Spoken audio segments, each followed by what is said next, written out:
2024 లేదా 25లో డిగ్రీ లేదా బీటెక్ చదివారా? సాఫ్ట్వేర్ జాబ్ కోసం ఎదురు చూస్తున్నారా? అయితే కోడ్ జ్ఞాన్ 100 డేస్ కోర్సులో చేరండి, జాబ్ సాధించండి. వెల్కమ్ టు సుమంటి నేను మీ సుమంటి వినాయక్.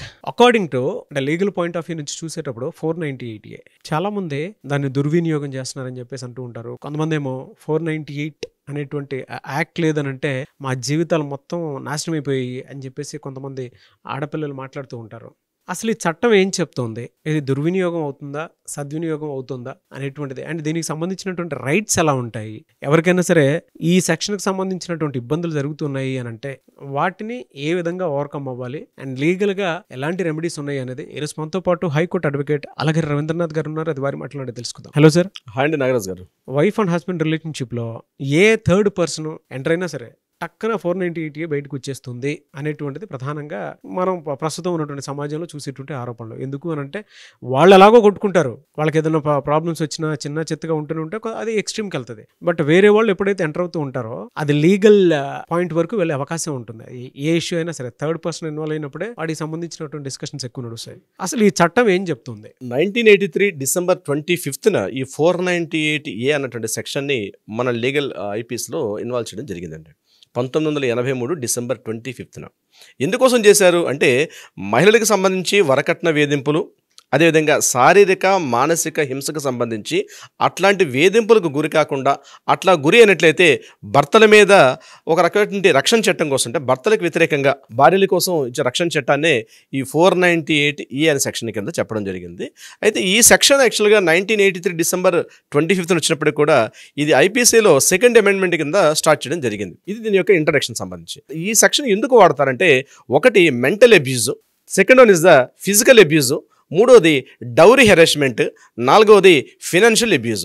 ఈ 4 ప్రధానమైనండి. అంటే భార్య మీద ఒక భర్త కానీ భర్త తరపు బంధువులు కానీ ఇప్పుడు నేను చెప్పినటువంటి 4 రకాలైనటువంటి విధానాలు, అంటే మానసికంగా కానీ శారీరకంగా కానీ డౌరీ హెరాస్మెంట్ కానీ, ఇక ఫోర్త్ పాయింట్ అంటే ఫినాన్షియల్ అబ్యూజ్మెంట్, దీనికి సంబంధించి ఏదైనా భార్యకి ఇబ్బంది పెట్టే పరిస్థితులు ఉన్నట్లయితే ఈ సెక్షన్ కింద భర్తల మీద అదేవిధంగా భర్త తరపు ఉన్నటువంటి బంధువుల మీద కూడా కేసు పెట్టే అవకాశం అయితే ఉంటుంది.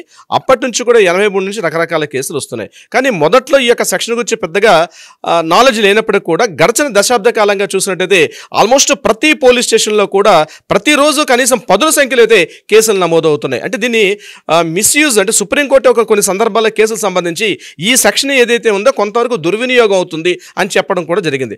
2010లో ఒక అర్నేష్ కుమార్ స్టేట్ వర్సెస్ బీహార్ అంటే బట్ ట్రూ కదండి, దుర్వినియోగం చాలా అవుతుంది, చాలా దుర్వినియోగం అవుతుందండి. చాలా దుర్వినియోగం. నేను చాలా మంది అంటే ఇటువంటి ఫేస్ చేసేటువంటి చాలా మందిని చూసాను నేను. చాలా మంది దుర్వినియోగం చేసుకుంటున్నారు. మనకు రైట్స్ ఉన్నాయి కదా అని చెప్పి ఎలా పడితే అలాగా ఎదుటోళ్ళని మానసికంగాను శారీరకంగాను హింసించేంత స్థాయికి అయితే వెళ్ళిపోతూ ఉంది.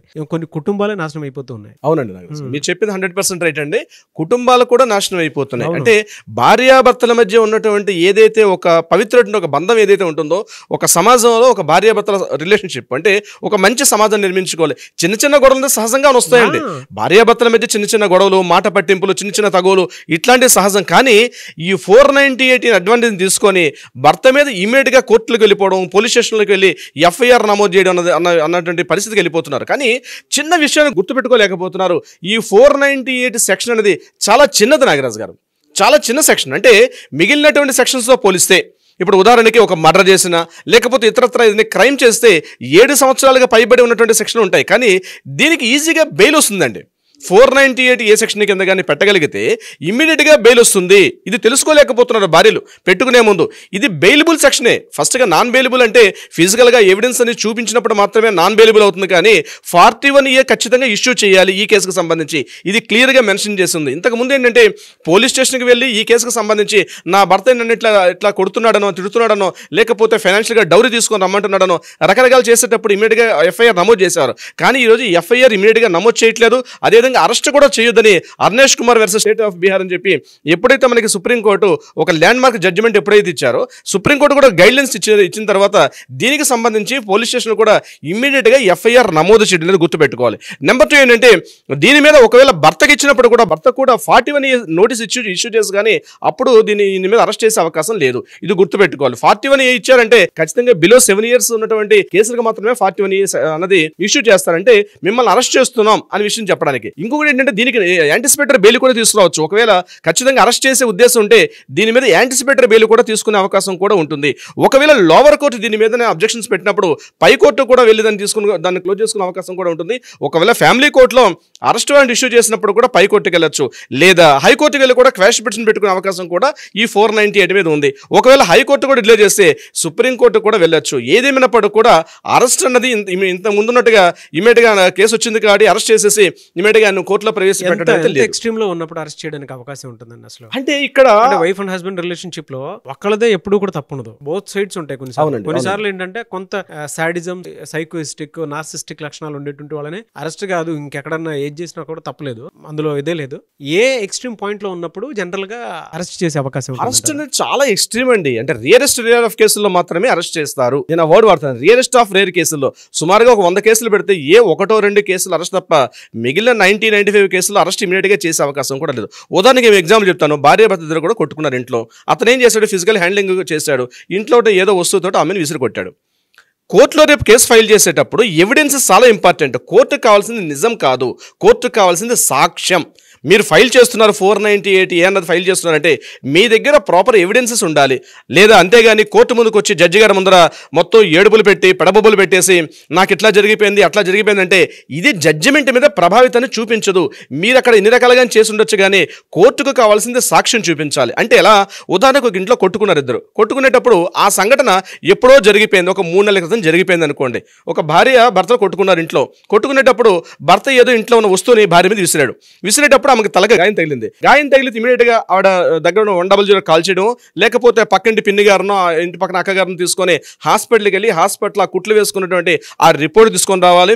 పలానా రోజు కోర్టులో బోన్లో పెట్టి మాట్లాడేటప్పుడు మీకు ఈ సంఘటన ఎప్పుడు జరిగింది అంటే ఎగ్జాంపుల్ చెప్తున్నాను, పలానా మార్చి 3వ తారీఖు నాడు ఉదయం 10:30 నాకు ఈ సంఘటన జరిగింది. ఎవిడెన్స్ ఏం కావాలి, ఆ రోజు మనం మాట్లాడుకున్నటువంటి వాట్సాప్ చాట్స్ కానీ, భర్తకే తనుకున్న వాట్సాప్ చాట్స్ కానీ, పక్కనున్న ఇంటి పిన్ని గారో లేకపోతే అక్క గారినో తీసుకొచ్చి ఎవిడెన్స్ చూపించాల్సిన పరిస్థితి వస్తుంది. లేకపోతే ఆ రోజు ఆ ఇంట్లో ఉన్న వృద్ధ తల్లిదండ్రులు ఉంటారు. ఒక్కోసారి ఈ కేసు ఎంత మిస్యూజ్ అయిపోయిందంటే ఇంట్లో ఉన్న అబోవ్ సీనియర్ సిటిజన్స్ అండి, 60 ఏళ్ళు 65 ఏళ్ళు పైబడిన వృద్ధులను కూడా ఈ కేసులో తీసుకొచ్చి అదుగో మా అత్తమామ కూడా ఆ రోజు నన్ను రెస్పాండ్ కాలేదు కాబట్టి వాళ్ళని కూడా దోషులుగా తీసుకొని రావడం, పెళ్లి అయిపోయి వేరే ఇంటికి వెళ్ళిపోయినటువంటి భర్త యొక్క తమ్ముడు భార్యను కూడా ఇందులో ఇరికించడం, అదేవిధంగా పెళ్లి వేరే ఇంటికి వెళ్ళిపోయినటువంటి ఎవరైతే భర్త ఉంటారో భర్త యొక్క సిస్టర్ యొక్క హస్బెండ్ కూడా ఈ కేసులు ఇరికించే ప్రయత్నం చేయడం. అంటే మిస్యూజ్ అనేది అనేక రకాలుగా. ఆ రోజు ఆ సంఘటనలో మీరు జస్ట్ కేసు ఫైల్ చేశారు అన్నంత మాత్రాన, కానీ కేసు ఫైల్ చేసినంత మాత్రాన్ని తీసుకొచ్చి అరెస్ట్ చేసే పరిస్థితి లేదు. కానీ రేపు మీరు కోర్టులో అవన్నీ కూడా మీరు ఏదైతే పెడుతున్నారో ఆ ప్రవేశపెట్టేటప్పుడు సాక్ష్యాధారాలుగానే ప్రాపర్గా చూపించకపోతే మీరు ఆ రోజు కేసు ఫైల్ అవుతుంది. కానీ ఈ కేసు జడ్జిమెంట్ రావడానికి కనీసం ఒక 3 years 4 years పడుతుంది. ఈ 3 years పాటు మీరు కోర్టు మెట్లు ఎక్కి దిగడానికి మీరు సిద్ధపడి ఉండాలి. ఇంకొకటి, మీ కుటుంబం ఈరోజు పరుగు పోతుంది. అపార్ట్మెంట్లో ఉన్నా లేకపోతే మీ కుటుంబాల్లో కావచ్చు, మీకున్నటువంటి ఆ సోషల్ స్టేటస్లో కూడా మీకంటూ అవమానం పడే అవకాశం కూడా ఉంటుంది. మీ భార్య ఇలా చేసిందని ఆ భర్తకు అవమానం, లేదా ఆ భర్త తరపున బంధువులు కూడా ఈ అవమానం ఉంటుంది. కేసు ఫైల్ చేసే ముందు 1-10 సార్లు ఆలోచించుకోవాల్సిన అవసరం కూడా ఉంటుంది. రీసెంట్గా నాకు కేసు వచ్చింది నాగరాజు. ఎప్పుడో 2022లో భర్త భార్యను కొడుతున్నటువంటి ఒక వీడియో ఫుటేజ్ బయటకు వచ్చింది. ఆ ఫుటేజ్ పట్టుకొని ఇగో ఈ రోజు నన్ను అని చెప్పి ఈ రోజు 498 కేసు పెట్టడానికి ఆవిడ పోలీస్ స్టేషన్కి వెళ్ళారు. అక్కడ పోలీసులు కూడా ఇమీడియట్గా ఏం జరిగిందో తెలియదు కానీ వాళ్ళు కూడా FIR నమోదు చేశారు, ఛార్జ్ షీట్ ఫైల్ చేయడానికి ముందుకెళ్లారు. ఎప్పుడో 2 సంవత్సరాల క్రితం జరిగింది ఆ కొట్టినటువంటి కేసుకి మనం ఫైల్ చేయొచ్చా? కుదరదు. దీనికి కూడా లిమిటేషన్ యాక్ట్ ఉంది.